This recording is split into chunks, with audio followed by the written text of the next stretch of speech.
taxa Selic. E olha, uma coisa muito importante para a gente avaliar é o seguinte: enquanto a nossa inflação este ano é uma inflação majoritariamente importada, em que o Brasil não tem culpa, ela está chegando via aumento do preço do petróleo e de outras commodities provocados pela guerra da Ucrânia, a inflação no ano que vem, se ela sair de controle, promete ser responsabilidade apenas no Brasil.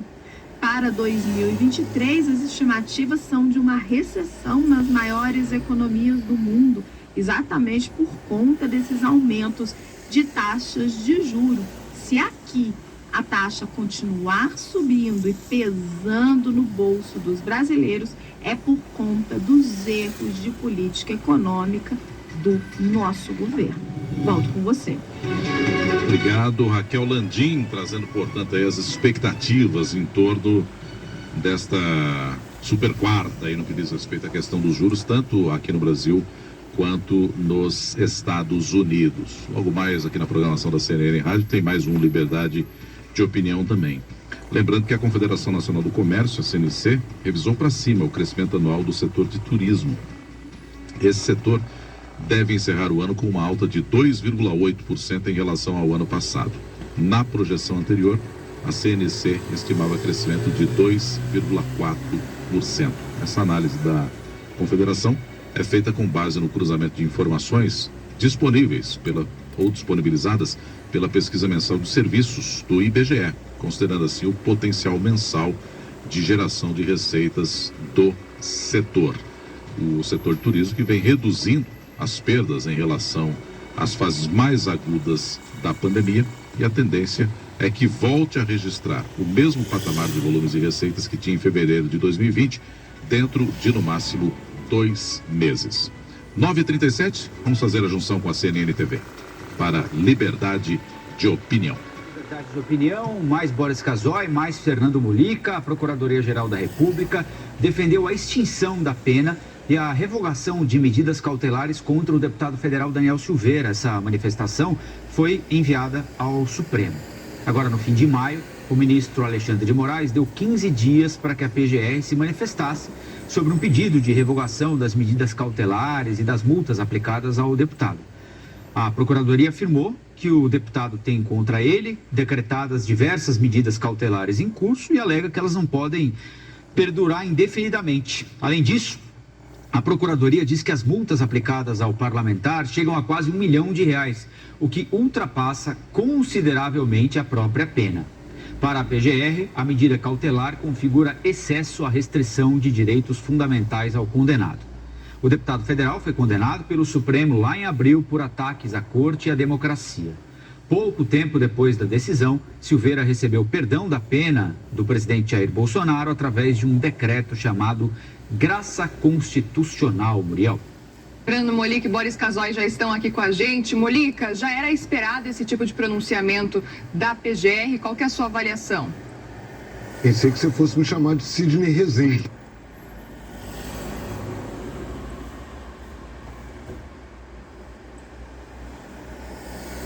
Tem coração, né? Mas vamos lá, seria uma honra ser chamado de Sidney Rezende. Mas vamos lá. Essa história está na hora de terminar, né? Chega, tá bom, já. Tem um problema, né? Para dizer, o Alexandre de Moraes está insistindo nisso. O problema é que o Daniel Silveira está desobedecendo ordens do Supremo. Ele não colocou a tornozeleira, ele está desobedecendo uma ordem. Existe uma punição determinada pela Justiça que ele simplesmente não está cumprindo. Aí vem a multa que vai se acumulando dia após dia, vai acumulando por conta de uma decisão, uma insubordinação do deputado Daniel Silveira em relação a uma ordem da Justiça. Isso cria um precedente muito perigoso. Imagina, a partir de amanhã, qualquer um de nós, qualquer pessoa que receba uma punição judicial, diz, não vou respeitar não. A polícia chega, esteja preso. Se eu for velho e bom, esteja preso. Se eu for condenado, tem que ir em cana. O cara, não vou não, para casa não. Tem que pagar a multa, não vou não. Tem que pagar a pensão alimentícia. Não vou pagar não. Tem que pagar isso. Não vou. Como assim? O fato dele ser deputado não o exime de cumprir decisões judiciais. E aí vira aí esse cabo de guerra, um puxando para um lado, um puxando para o outro. Tem agora essa manifestação da Procuradoria-Geral da República que tem um sentido, até tem a ver com a história lá dessa graça concedida pelo presidente Jair Bolsonaro. A graça é constitucional. Há um constrangimento, certamente, no Supremo em encerrar logo esse caso, devido a essa resistência do Daniel Silveira. É uma situação muito complicada, né? Isso já poderia ter sido resolvido. Até uma conversa com advogados, põe a tornozeleira, ou então se revoga, sei lá, resolve essa história. Para a gente não ficar parado nisso, até porque tem questões que precisam ser encaminhadas, como a história da impossibilidade de ele disputar as eleições agora em 2022.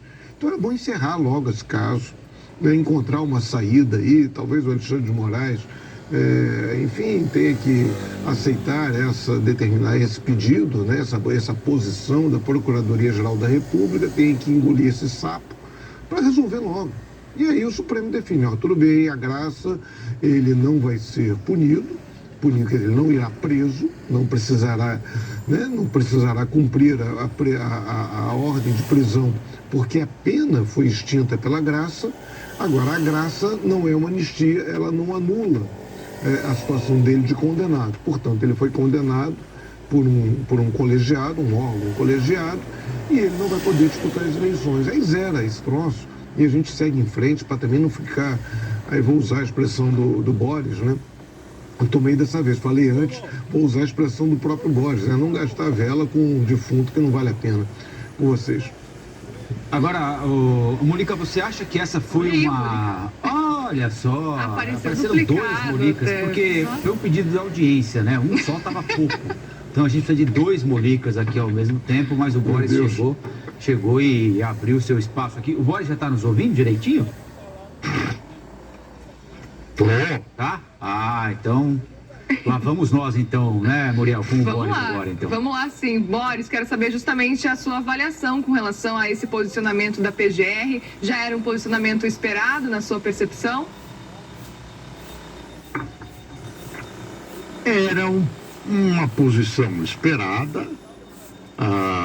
O doutor Aras sempre tem uma tendência benevolente no que tem relação ao Palácio do Planalto e seus satélites, teve desta vez, só que esta é uma questão política. O Mônica colocou bem, faz isso, decide assim, decide assado, conversa aqui, põe, resolve, chama os advogados.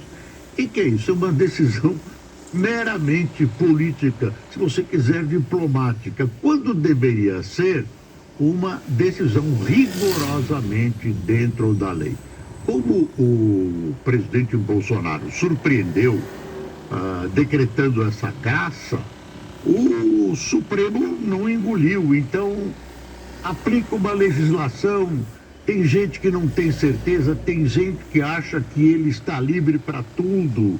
Tem gente que diz que a graça vale para tudo, que ele não tem que mais usar tornozeleira, que ele pode ser candidato. Enfim, é uma grande confusão motivada por uma visão política de um fato menor que se transformou num fato nacional. E eu acho que são decisões desse tamaninho. Os fatos nacionais que estão desenrolando têm importância astronomicamente superior a essa história de um deputado que falou mal, blá, blá, blá, e tal, e que acabou se transformando num fato nacional. Eu não sei se é por falta de notícia, por falta de vergonha, eu não sei por quê. E eu vou repetir a frase que o Mônica repetiu, que não é minha, é uma frase antiga e que é uma frase sábia. Essa história toda tem que acabar porque é gastar vela com mal defunto. É isso. É uma frase muito boa, né? Gastar vela com mal defunto é uma frase que, em poucas palavras, resume muito do que se quer dizer a respeito de alguém, né? Que nem morto vale o nosso esforço. Exatamente. Boris Casoy e Fernando Molica, a gente volta daqui a pouquinho com um Molica e um Boris Casoy, porque essa é a combinação Será? perfeita, né? Nem dois Molicas, nem dois Boris. Um Boris e um Molica voltam para a gente falar sobre Alexandre de Moraes, que foi confirmado como presidente do Tribunal Superior Eleitoral. Ele vai tomar posse agora no dia 16 de agosto, portanto, será o presidente da Justiça Eleitoral durante as eleições de outubro e disse que durante o processo eleitoral a Justiça não vai tolerar que entrem em ação milícias digitais que atentam contra a democracia. Já. É daqui a pouco, portanto, Boris Casoy e Fernando Molica novamente aqui na CNN Rádio também. E aí já no Espaço CNN depois das 10, né, Sem meu microfone agora. não, sem ele não dá pra falar, né? Exatamente, Nonato. Bom, e em meio a números recordes de inflação nos Estados Unidos, o presidente americano Joe Biden disse que não consegue agir para baixar os preços por causa dos republicanos no Congresso. E essa fala vem apenas 5 meses, antes das eleições de meio de mandato, que é quando os americanos votam para os cargos no Senado e também na Câmara. Na terça-feira, Biden reconheceu que a inflação está destruindo o poder de compra das famílias nos Estados Unidos e culpou republicanos no Congresso por terem barrado propostas da agenda econômica que poderiam baixar os preços. O presidente também destacou a baixa taxa de desemprego e o combate à Covid como vitórias do mandato. No final do ano, americanos escolhem novos senadores e deputados, e o receio de Biden é que os republicanos se tornem uma maioria no Congresso, o que tornaria a aprovação de medidas ainda mais difícil. Na terça-feira, o governo americano também divulgou o índice dos preços para os produtores, com alta de 0,8% em maio. O resultado significa que os preços devem subir ainda mais para os consumidores. O preço da gasolina foi o principal responsável pela inflação. Medidas de Biden, como a liberação de barris de petróleo da reserva estratégica dos Estados Unidos, não têm funcionado para barrar o avanço dos preços. No mês que vem, o presidente americano deve ir à Arábia Saudita, um dos principais produtores de petróleo do mundo. A Casa Branca nega que o objetivo principal da visita seja convencer os sauditas a aumentarem a produção, mas autoridades confirmaram que este é, sim, um fator importante da viagem. A visita já provoca duras críticas, mesmo em meio ao eleitorado de Biden. Durante a campanha, o americano prometeu fazer da Arábia Saudita um pária internacional e agora deve se encontrar com o príncipe herdeiro Mohammed bin Salman. De Nova York, Mariana Jangiacomo. 9h48, o Programa Mundial de Alimentos apontou que 11% das pessoas em situação de insegurança alimentar no mundo são da América Latina. 11%. E, de acordo com a diretora do PMA, isso fez com que moradores da região fugissem das próprias comunidades. Um número cada vez maior de pessoas está arriscando suas vidas em rotas migratórias perigosas na América Latina. Elas são forçadas a deixar suas comunidades por causa da crise global de segurança alimentar. A ameaça de fome foi agravada com taxas altas de inflação e as consequências da guerra na Ucrânia.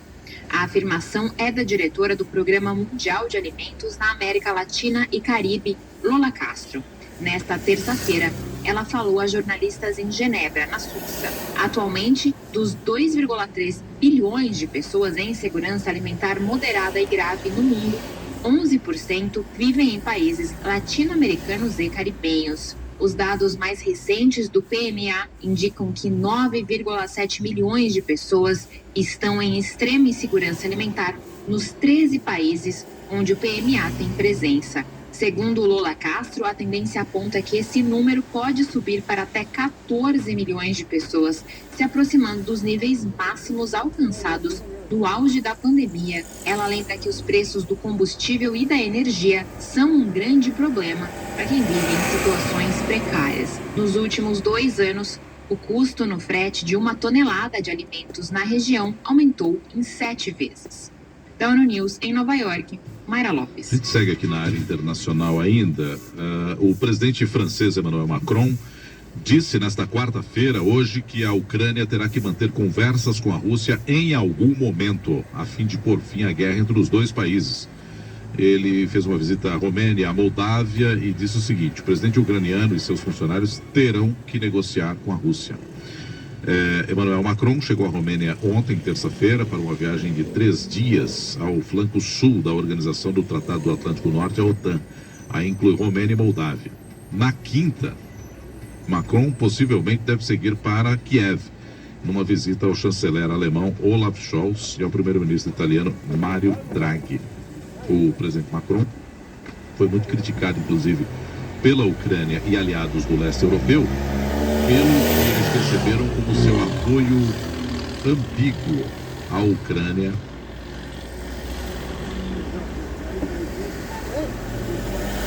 Macron chamando aqui o Volodymyr Zelensky.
Aí agora o senhor tá só nesse carrinho, né?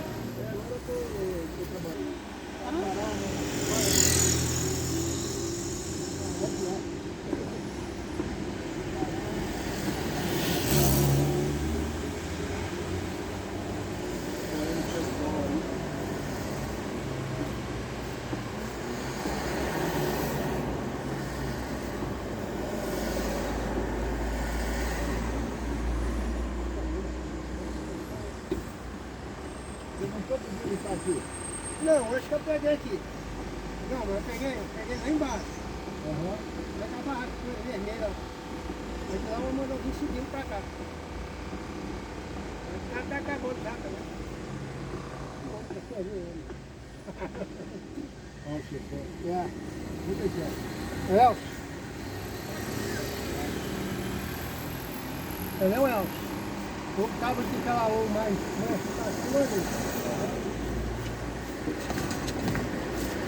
Porque aqui tá. Coisa mesmo.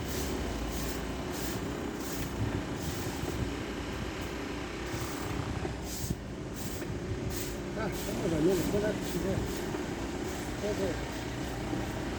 É só botar que passou mesmo. Depois eu vou ter que voltar pra cá mesmo, porque eu vou passar pra dentro.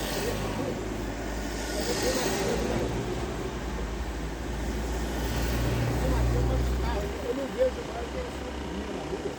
Tem? Escombrinha? É aquela... Eu não vejo mais. Não tem, agora é. Tem, velho. Vamos olhar ela na escombrinha.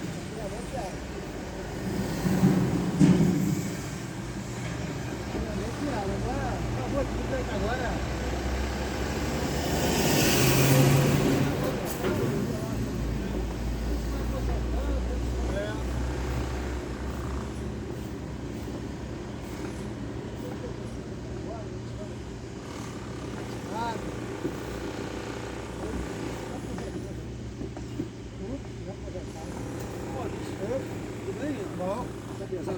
Não, vou levar ele agora. Sabe? Vou levar ele agora. Eu vou pegar na aí.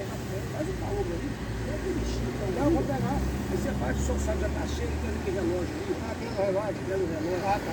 Daqui pra cima, vocês vão bater tudo no cantinho, na beiradinha. Ah, tá do lado de lá. Do lado de lá. Não bate não, pra mim não ver, não. Tá. Tá do lado? Tá. Perto do relógio ali. Vamos bater perto do relógio ali. Descendo pra... Descendo, tá? Do seu lado, tá? Então, falei pro Dudu, lá pra cima se tiver encher os carinhos também do saco, vai vir todo saco. Vai ter passando na máquina. Isso. Tá gostando?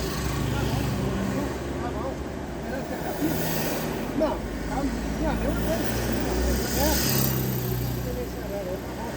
Tá bom. É, vou bater. Vou bater. Tá. Tá. Deu? Tá.